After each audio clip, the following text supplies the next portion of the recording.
मैं रेखा दिल्ली वाली एक बार फिर से आ चुकी हूँ धड़कन दिल्ली की लेकर और ले चलूँगी आज आपको किसी और नई जगह की सैर पर। तो चलिए सबसे पहले चलते हैं त्रिवेणी कला संगम में, जहाँ पर चंदना भट्टाचार्य जी की एक सोलो आर्ट एग्जीबिशन लगी हुई है। तो आज हम इस पेंटिंग एग्जीबिशन का मज़ा लेंगे।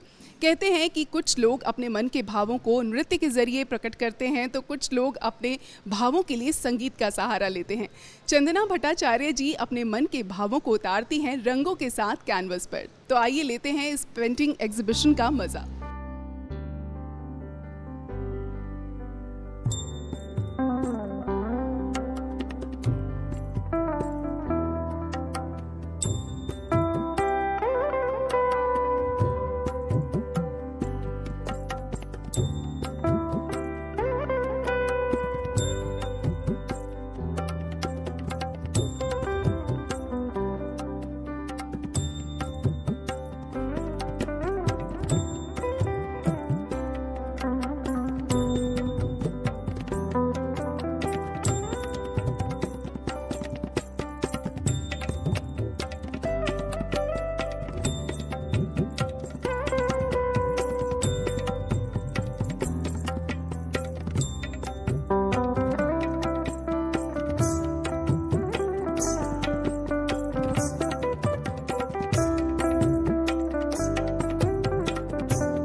तो इस वक्त मैं पहुंची हूं त्रिवेणी कला संगम में, जहां पर लगी है एक सोलो आर्ट एग्जीबिशन जिसका नाम है एक्सप्रेशंस। और इस वक्त मेरे साथ हैं बहुत ही खूबसूरत पेंटिंग्स को ये रूप देने वाली कलाकार, जिनका नाम है चंदना भट्टाचार्य जी।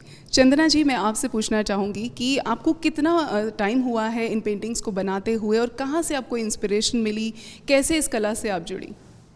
इंस्पिरेशंस बोलो तो पहले तो हम बचपन में स्कूल में इतना काम करते थे, तब तो हमें पता नहीं था कि नहीं कॉलेज आर्ट्स कॉलेज ज्वाइन करना है या नहीं, लेकिन इतना काम करते थे। फिर धीरे धीरे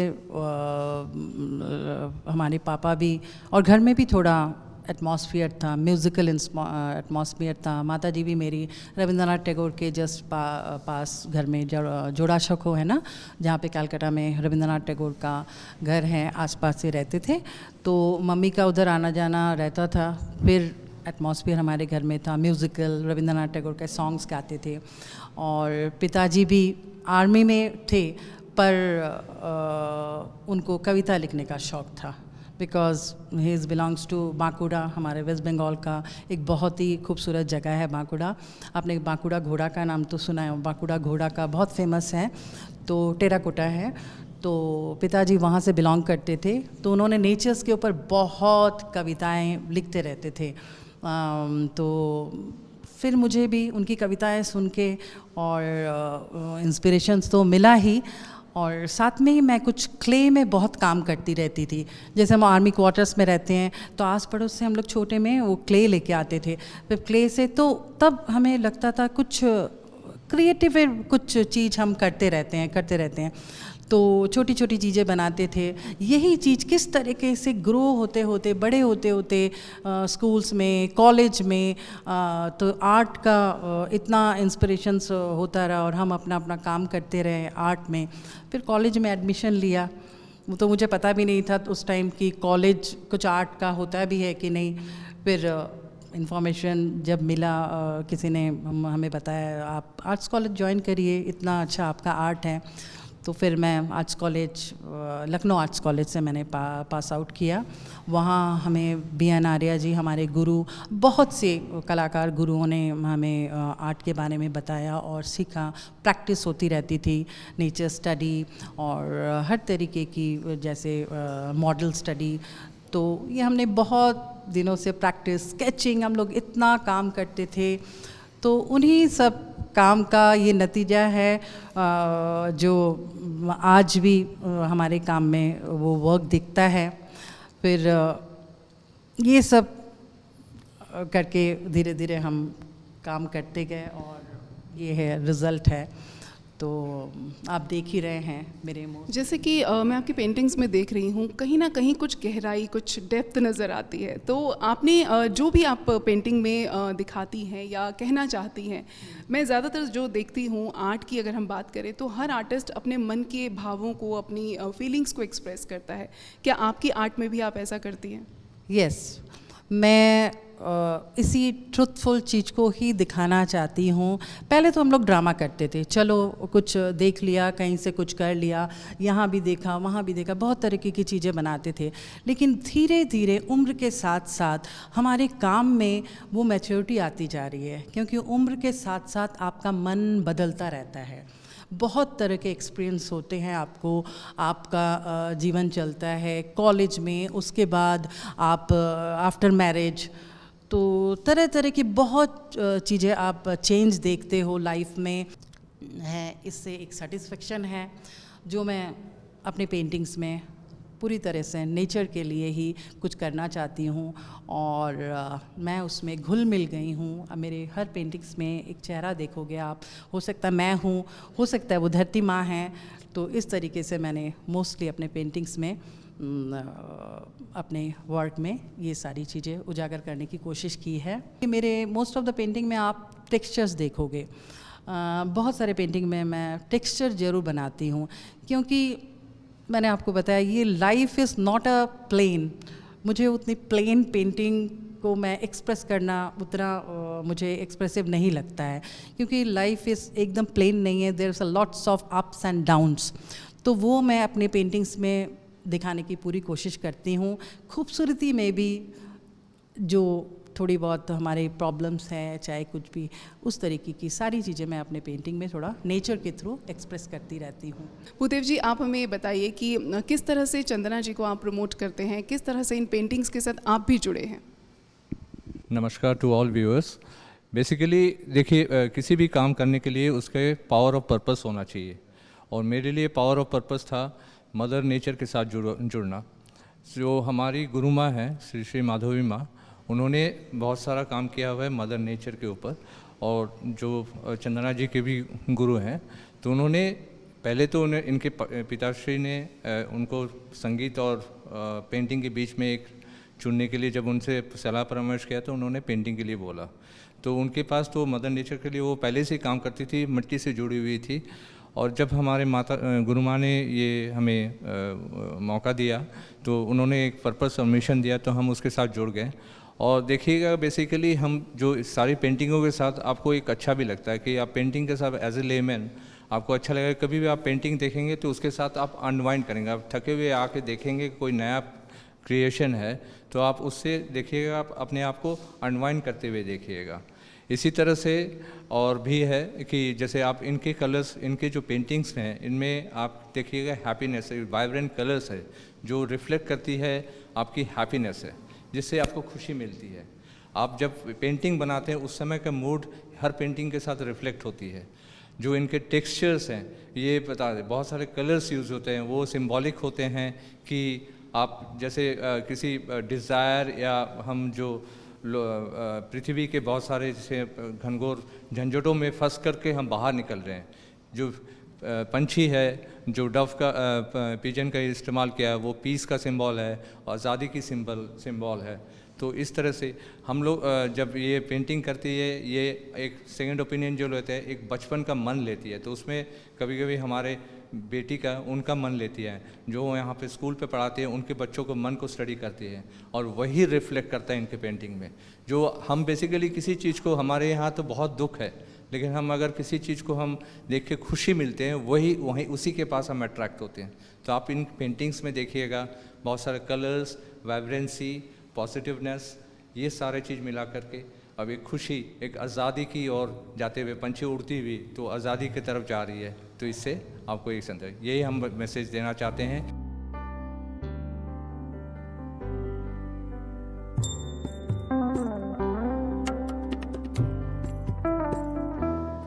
हरी हरी वसुंधरा पे नीला नीला ये गगन, ये जिस पे बादलों की पालकी उड़ा रहा पवन, सचमुच जब कविताएं प्रकृति के साथ जुड़ती हैं तो एक अलग ही रूप लेती हैं। हर किसी का प्रकृति के साथ बहुत गहरा संबंध है। हम में से सभी प्रकृति के साथ दिल से जुड़े हैं, लेकिन कोई अपनी बात कहने के लिए, प्रकृति का महत्व समझाने के लिए रंगों का सहारा लेता है, तो कोई शब्दों का। और जब शब्दों के साथ कविताएं बनती हैं, प्रकृति की बात होती है, तो फिर कहीं ना कहीं हम प्रकृति के साथ खुद को बहुत ज़्यादा कनेक्टेड महसूस करते हैं। आज हम पहुँचे हैं CSOI में, जहाँ पर कवियों ने हिस्सा लिया है, अपनी कविताओं का पाठ किया है और प्रकृति के महत्व को समझाने की कोशिश की है। सृष्टि की आवाज़ नाम से इस कार्यक्रम का आयोजन किया गया है, जहाँ पर जाने माने कवि शिरकत कर रहे हैं। तो चलिए मेरे साथ और लीजिए आप भी इस कविता पाठ का मज़ा। जामुन का पेड़। मेरे घर के पास वाली सड़क के किनारे हुआ करता था एक जामुन का पेड़, बेहद घना और विशाल, इतना ऊंचा कि मैं सोचा करती थी कि पेड़ की सबसे ऊंची डाली पर चढ़कर छुआ जा सकता है आसमान में। उस पेड़ से जुड़ी हैं मेरे बचपन की ढेरों स्मृतियाँ। जामुन के इस पेड़ के नीचे खेलते कूदते हम हुए हैं बड़े। कई बार माँ से रूठ कर घंटों बैठी हूँ मैं इस पेड़ के नीचे, और तब भरी दोपहर में इस पेड़ लेते हैं मुझे माँ के आंचल की छाँव और भरपेट भोजन। जामुन के मौसम में अपने झोले में बटोरे ढेर सारे जामुन आज भी याद है मुझे। गर्मी में अक्सर बिजली गुल हो जाने पर खूब लगा करती थी बैठक इसी पेड़ के नीचे, और हमें मिल जाता था मौका हुड़दंग मचाने का। हम भाई बहनों और साथ बढ़ते हुए दोस्तों के बीच क्या जगह थी इस पेड़ की, शब्दों में नहीं बता सकती। घर से दूर घर को याद करते हुए साथ खड़ा दिखाई दिया करता था वही जामुन का पेड़। आज कई दिनों बाद घर गई तो देखा जामुन का वह पेड़ अब नहीं है वहाँ। घरों की इमारतें जितनी ऊंची होती जा रही हैं, उतने ही छोटे होते जा रहे हैं उनके दिल, और उन छोटे दिलों में अब नहीं अट पाता वह विशाल जामुन का पेड़। अब नहीं है वह पेड़ वहाँ, और मेरे घर की पहचान अब अधूरी जान पड़ती है। अब राहगीरों को होगी मेरा घर ढूंढने की कठिनाई कि मोड़ पर खड़ा वह पेड़ अब कहीं इशारा नहीं करेगा। खुली रोशनी और हवा को रोकते उस पेड़ का अब वहाँ ना होना ही अच्छा है। हम बचपन के साथियों ने एक मृत बुजुर्ग की तरह उस पेड़ को भीगी आंखों से दे दिया विदा। अब नहीं लौटेगा वह पेड़ बूढ़े दादा और दादी की तरह। अब हमारी स्मृतियों का एक कोना सूना ही रहेगा सदा के लिए। किताबें और हथियार। वे बच्ची जो हाथ में फटी किताबें लिए रो रही है, वह नहीं जानती कि जो लिखा है उसकी किताब में, दुनियादारी की किताब में, वह सब कुछ बेमानी है। जिन्होंने गिराए बम उसके स्कूल और उसकी किताबों पर, जिन्होंने बिखरा दिए उसके रंगों के बक्से, केवल एक ही रंग की चाह में, उन्होंने भी पढ़ी थी बचपन में यही किताबें जिसमें दुनिया को सतरंगी बताया गया है। और एक अंतिम कविता, ये भी फिलिस्तीन के बच्चों पर है, शीर्षक है बच्चे। अपने बच्चे की मृत्यु को सीने से लगाए वह स्त्री सजदे में है। वे एक ऐसी दुनिया का ख्वाब देख रही है, दुनिया के सारे बच्चों के लिए, जहाँ के शब्द कोशों में बच्चे और जिंदगी एक दूसरे के पर्याय हैं। दूसरा हिस्सा है, वह किसका खुदा है जो खड़ा करना चाहता है अपनी सल्तनत की इमारत मासूम बच्चों की छाती के नाजुक अस्थि पिंजरों पर। वह किसका खुदा है जो खड़ा करना चाहता है अपनी सल्तनत की इमारत मासूम बच्चों की छाती के नाजुक अस्थि पिंजरों पर। मासूमों की छाती पर खड़े किए गए स्तंभ ढह ही जाएंगे, क्योंकि जानते हैं हम नाजुक होती हैं बच्चों की हड्डियाँ, जरा सी चोट से चटक जाती हैं। शुक्रिया।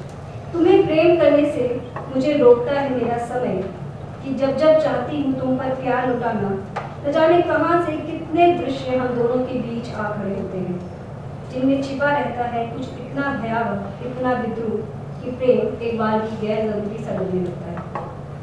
इन दिनों जितनी तेज होती जा रही है तलवारों की धार, कविता की धार भी हो गई है उतनी ही पैनी।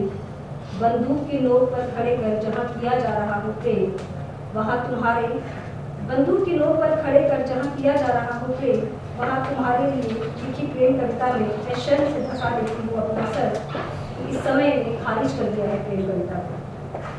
ऐसे समय में जहाँ जिंदा रहने के लिए जरूरी हो जाए प्रमाण पत्र, वहाँ बिना किसी प्रमाण पत्र के तुम्हारा प्रेम निवेदन अप्रमाणिक ही तो है। अप्रमाणिक और अविश्वसनीय ही तो है। तुम्हारा मुझ पर सर्वस्व लुटा देना और एक भी विज्ञापन न दिखना उसका शहर की दीवारों पर। इन दिनों विज्ञापनों से पटी हैं हवाएं इस कदर कि चाहकर भी नहीं रख सकती इन पर मैं एक चुंबन तुम्हारे लिए। इन दिनों खेतों में पनपने लगा है बारूद कि मैं उनकी ओर बढ़ती हूँ और ठिठक जाती हूँ। फूलों से अधिक कांटे हैं डालियों पर इन दिनों कि मैं बढ़ाती हूँ हाथ और लहूलुहान हो जाती हूँ। ये ज़मीन किसकी है, किसका है ये आसमान, यह पानी किसका है, किसकी है ये आग। चारों ओर फैले इस भयावह शोर में घबरा जाती हूँ मैं और बटोरने लगती हूँ इधर उधर फैले स्पंदन, फूल, खुशबुएं, स्पर्श के एहसास बटोरने लगती हूँ मैं, बटोरने लगती हूँ अपने प्रेम पर जो लिखे थे मैंने तुम्हारे लिए। शुक्रिया। अपने को पीढ़ी मानते हैं जहाँ से हमारी शुरुआत हुई थी और आज हम जहाँ पर पहुँच गए हैं जिसे हम सभ्य होना कह रहे हैं, उस सभ्यता ने हमारी आदिमता और हमारी नैसर्गिकता को किस तरह क्षति पहुँचाई है और वो दूसरों के जीवन के लिए कितना नुकसानदेह साबित हो रही है। हमारी ये स्वतंत्रता, हमारी ये उच्छृंखलता, आप समझ सकते हैं कि ये हमारे समय को किस तरह से प्रभावित कर रही है। अभी जो उनकी कविताएं आपने जो सुनी, आप देख रहे थे उनके कितने रूप हैं और कितने स्तरों पर जाकर के वो कविता बात करती है। मैं बहुत ही आदर व्यक्त करता हूँ ज्योति के सुंदर कार्यपाठ के लिए। मित्रों, इससे पहले कि मैं आदरणीय देवेंद्र चौबे जी को आमंत्रित करूँ, मैं उनसे पहले अपनी कुछ कविताएं आपसे साझा करना चाहता हूँ। आदरणीय अध्यक्ष जी की अनुमति से ज़्यादा समय नहीं होगा आपको। एक गजल के 3 शेर और 2 कविताएं करूँगा। ये उस तरह से प्रकृति से बिल्कुल सीधे नहीं जुड़ी हैं, लेकिन इनकी रदीफ को आप ध्यान देंगे तो शायद आपको मजा आए। सिर्फ समय की गति का अनुपम सुनती है आलाप नदी।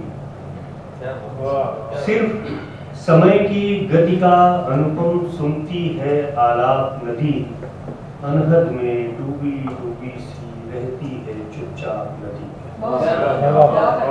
अनहद में डूबी डूबी सी रहती है चुपचाप नदी, हरे खेत ने अपने तन पर गेरुआ वलकल पहन लिया। हरे खेत ने, हम लोग ऐसी जगह से आते हैं, मेरा जो घर है वहाँ से बगल से एक नदी गुजरती है, उसका नाम पौराणिक नाम अचिरावती है और जिसे हम राप्ती के नाम से जानते हैं। अति चंचला नदी है, 8 किलोमीटर तक अपने बाट बदल लेती है। पुल 3-4 बार पुल बने, वो पुल अभी खड़े हैं और नदी कहीं और बह रही है। शेर सुनिए। हरे खेत ने अपने तन पर गेरुआ वलकल पहन लिया, हरे खेत से जब से मिलकर चली गई चुपचाप। हरे खेत ने अपने तन पर गेरुआ वलकल पहन लिया, हरे खेत से जब से मिलकर चली गई चुपचाप नदी। शेर सुनिए कि जाने किसके आकर्षण में सांसें बहती जाती, जाने किसके आकर्षण में सांसें बहती जाती हैं, अपना सागर चुन लेती है एक दिन अपने आप को। जाने किसके आकर्षण में सांसें बहती जाती हैं, अपना सागर चुन लेती है एक दिन अपने आप नदी।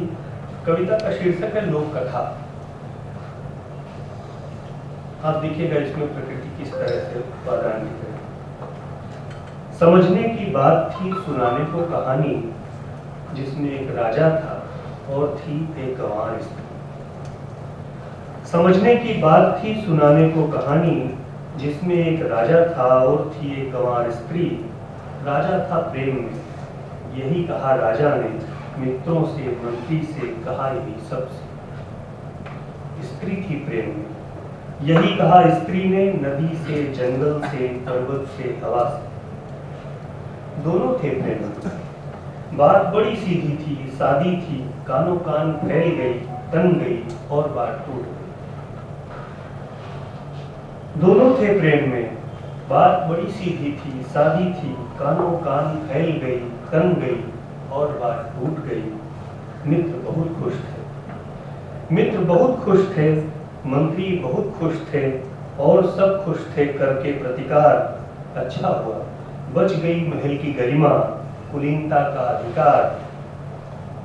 नदी बहुत खुश थी। दूसरा पक्ष देखिएगा, नदी बहुत खुश थी, कि रहेगी मैसर उसे अल्हड़ चाल। जंगल बहुत खुश थे कि बंधेंगे फिर आज़ाद बाहों में। पर्वत बहुत खुश थे कि सुनेंगे जब तक कस्तूरी चमक।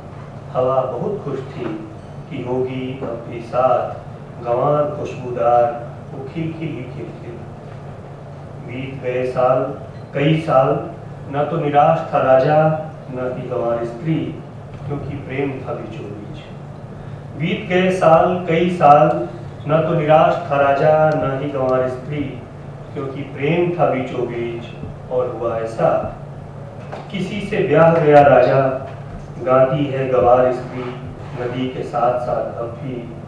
बाप हो गया राजा, गाती है गंवार स्त्री जंगल के साथ साथ अब भी। वृद्ध हो गया राजा, गाती है गंवार स्त्री पर्वत के साथ साथ अब भी। हवा हो गया राजा, गाती है गंवार स्त्री हवा के साथ साथ अब भी। ये तो हुई लोक कथा। कविता शुरू होती है, ऐसी मनभावन प्रेम कथाएं असंख्य। ऐसी मनभावन प्रेम कथाएं असंख्य, स्वयं सिद्ध किसी आदर्श पारस्परिकता से धमकाती रहती हैं। ऐसी मनभावन प्रेम कथाएं असंख्य, स्वयं सिद्ध किसी आदर्श पारंपरिकता से धमकाती रहती हैं। बावजूद इसके प्रेम करने वाले प्रेम करते रहते हैं, सुधारते हुए ऐसी लोक कथाओं का अंत। अपने मन को खुश रखने के लिए सबसे ज़रूरी है कि व्यस्त रहिए और उन कामों में व्यस्त रहिए जिसमें आपका मन लगता हो, वो चाहे पेंटिंग हो या कविता लिखना। और चेहरे पर हमेशा मुस्कुराहट को बरकरार रखिए, क्योंकि ये आपकी खूबसूरती में चार चांद लगा देती है। धड़कन दिल्ली की देख रहे थे आप, मैं रेखा दिल्ली वाली। फिर मिलूंगी किसी और रोज़ किसी और नए सफ़र में। तब तक के लिए आप यूं ही खुश रहिए, खुशहाल रहिए, अपना ख्याल रखिए, देखते रहिए धड़कन दिल्ली की। नमस्कार।